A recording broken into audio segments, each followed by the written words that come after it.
Hello everyone, welcome to another lesson on IELTS academic grading. In this lesson, we are going to continue on the theme of the graphs.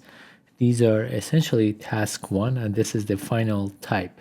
We talked about the pie charts and the line charts, and this is the bar charts.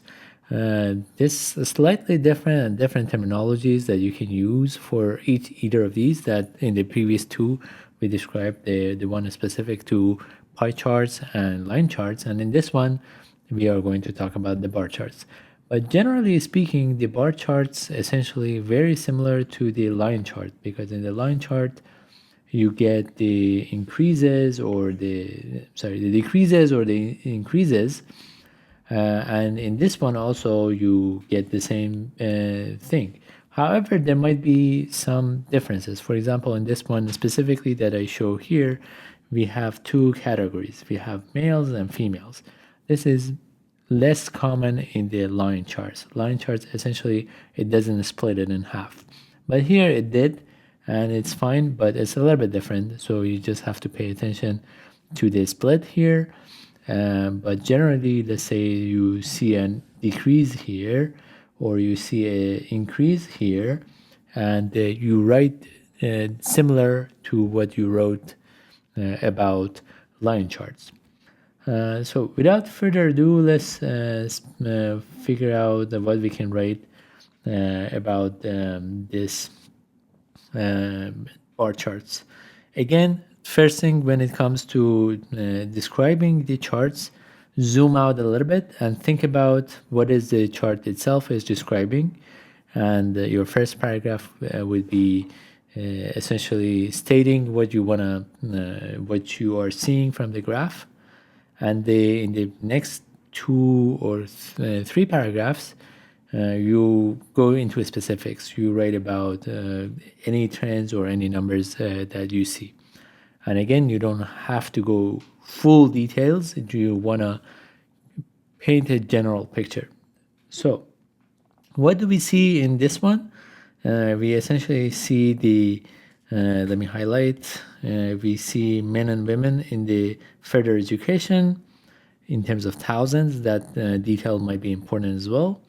And then we have different years. So we have 1970s, 1980, and then 1990 for male, and the same sort of years for female as well. So let's see what else. Also, you see other thing that you see that is important, that you see both full-time and part-time. So there are these three general different ideas that exist here. One is here that is for sorry, what happened? Yeah, and that is for male and female. Another one is the numbers here, and another one is the year, and lastly these two types, full-time and part-time education. So these details might matter in your actual writing. So let's write an example for this one, and that gives you a good idea like what you can write about bar charts in your actual exam. So you can say the graph is showing, I think showing we used in the last one, but it's fine. It's showing the number of participants, or let's write number of female and male, number of female and male participants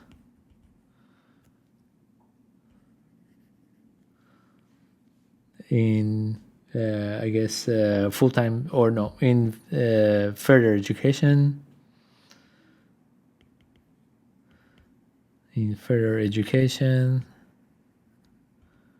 for the years 1970 to 1971, 1980 to 1981, and 81, and 1990, 91. So that already is a really good start. It gives you good picture what is this graph is about participant, female and male, in further education for those 3 specific years. So now you can talk about the trends that you see. So generally you can see that the number of male participants, so this one, you can tell that it more or less remained the same. It didn't fluctuate much. For the full-time education, or I guess this is part-time education, sorry. Let me remove these highlights so we can see better. So the number of male participants for the part-time education more or less remained the same, but it decreased a little bit. However, full-time increased, and for the female, the story is that the number of part-time increased, and you can even say increased exponentially, or increased significantly or substantially. You can use words like that. And the full-time, you can say increased consistently. So you can use such adverbs to describe the trend. So let's write that. So you can say the number of male, maybe students. You can say students in further education, or you can also use here number of part-time male students in further education decreased a little bit in 20 years period, or in those from 1970 to 1990. And you can give a rough estimate. So this one is in thousand, so this is 1,000, so a million, and this was about, let's say, 900,000. So you said decreased a little bit from 1970 to 1990 by about 100,000.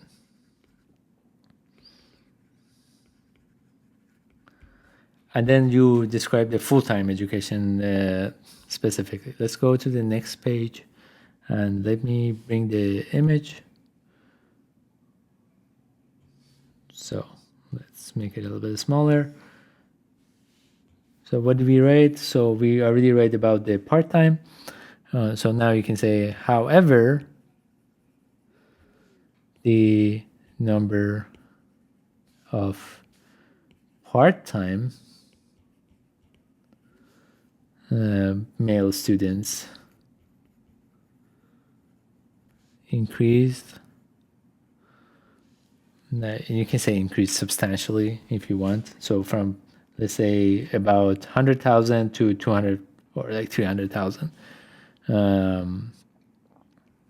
From about 100,000 to about 215 T. I'm just gonna write T. In your exam, actually write thousands. I'm just lazy. And then you can give it more specific in that 20 years period. So we described the male section, essentially this part of the graph. Let's move the female part. And similar kind of trend exists, but here in both it increased. So you can say for the female part-time students, we observe a substantial growth of about let's say this was about 800,000 and it increased to 1100. So, so you can say growth of more than 300,000, more than 300,000 students in that period. And you can be even more specific from the start of about 750,000. And you can say, moreover, the full-time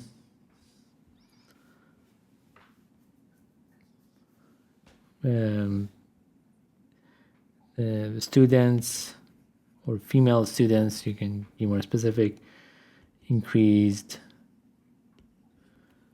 by threefold or by about 200,000. By about 200,000 in the 20 years period. So that's it. Essentially, we described everything that was, or more or less most of the thing that was there to describe. We described about, we talked about these numbers, about the males, females, these years, and the part-time and full-time education. So we essentially described most of the things, and that's perfectly fine. You don't need to describe everything. You just describe like more or less the big trends and the specific details that exist in the charts.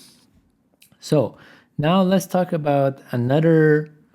Also, let me highlight the important parts again. So we use words such as however to transition into new ideas or into contrasting ideas. We went with the specific numbers, with specific periods, specific values that exist in the chart.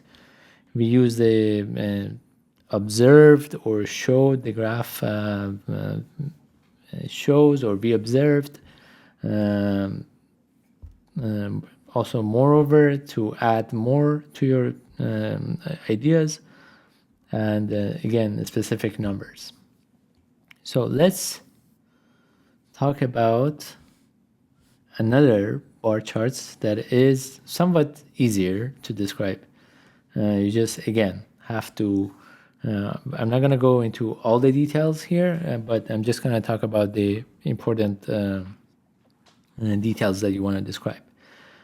So again, about ideas and about a period of time. So the ideas is a number of adult participants participating in the major sports in these 20-year period. And again, numbers are in the thousands.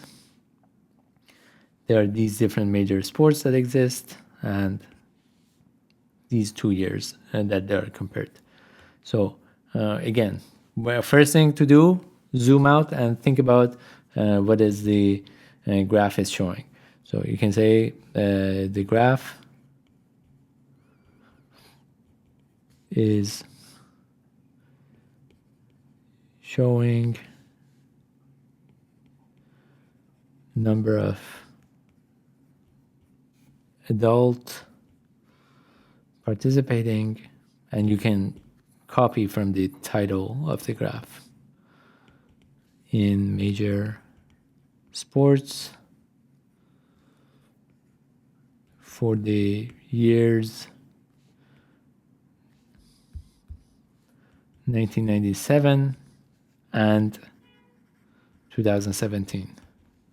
It's important to say 1997 and 2017 because it's not from 1997 to 2017. It's only these two values.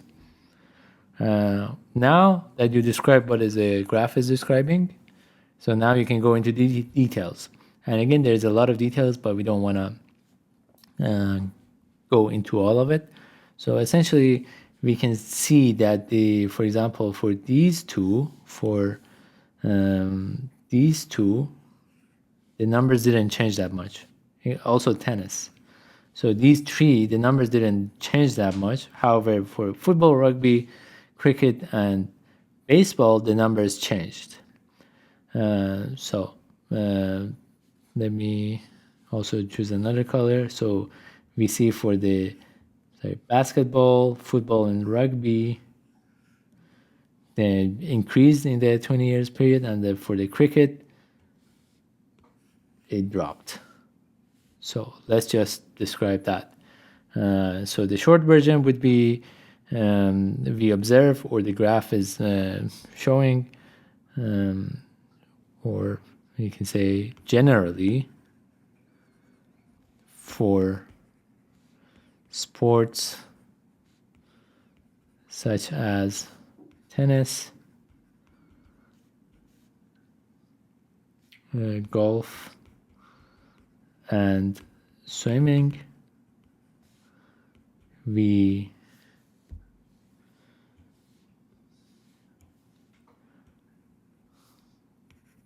don't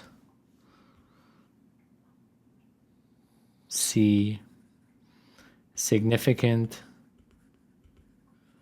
changes in the number of participants.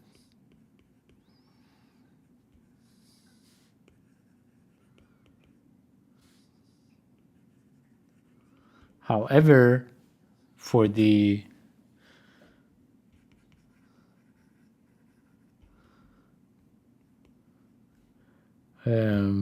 basketball, football, and rugby, for basketball, football, and I'm just not going to write the entire thing. In rugby, we observe significant, or we already used significant, so you can say we observe a surge in participating adults.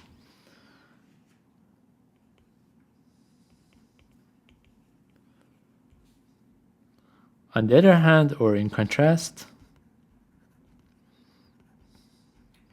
for the cricket, the graph shows a drop in participants. And that's pretty much all the information that is there this graph is offering, but we sort of jammed it into like a shorter version. And again, let me highlight the important parts. So we used in contrast, however, we used verbs such as observed, generally, to talk about we don't see a significant change. So these phrases, you can use it pretty much everywhere when describing the graphs. Just focus on these small details and try to practice a little bit with these different words, and you'll be able to describe these easily. All right, that's it for this lesson. Hope you liked it. See you in the next one. Cheers.